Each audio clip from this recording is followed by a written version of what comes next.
Құрметті Жақып Қажманұлы, бүгін жоғары соттың алдына Сарманов Қалидің мүддесі үшін мен олы және де осы кісінің қол астында жұмыс істейтін адамдар, ауыл тұрғындары, дивидендсіз қалып отқан адамдар келіп отыр. Қали Сармановты заңсыз соттап отыр.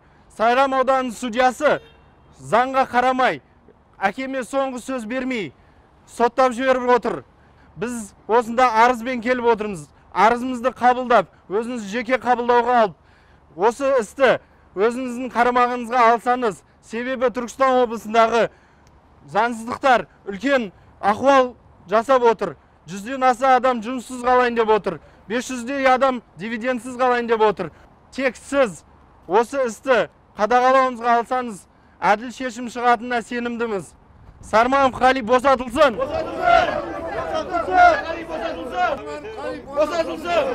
Құрметті Жақып Қажманұлы, осы жиналған қауым сізге шағымды әкеліп отыр. Сайрам ауданының соты Сарманов Қалиді заңсыз соттап отыр. Осы шағымда барлық мәліметтер қамтылған. Осыны назарға алсаңыз, біз ол кісінің жазықсыз екеніне 100% сенімдіміз.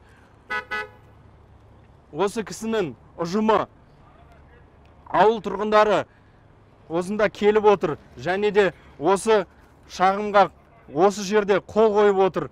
Бәрі де толықталып жазылған. Осыны сіз, тек сіз осыны назарға алып, жеке контрольға алсаңыз ғана осы тірлік заңды түрінде шешіледі деп ойлаймыз.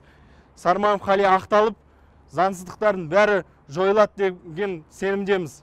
Құрметті Жақып Қажманұлы, сізді осы тірлікті назарыңызға алуға сұраймыз.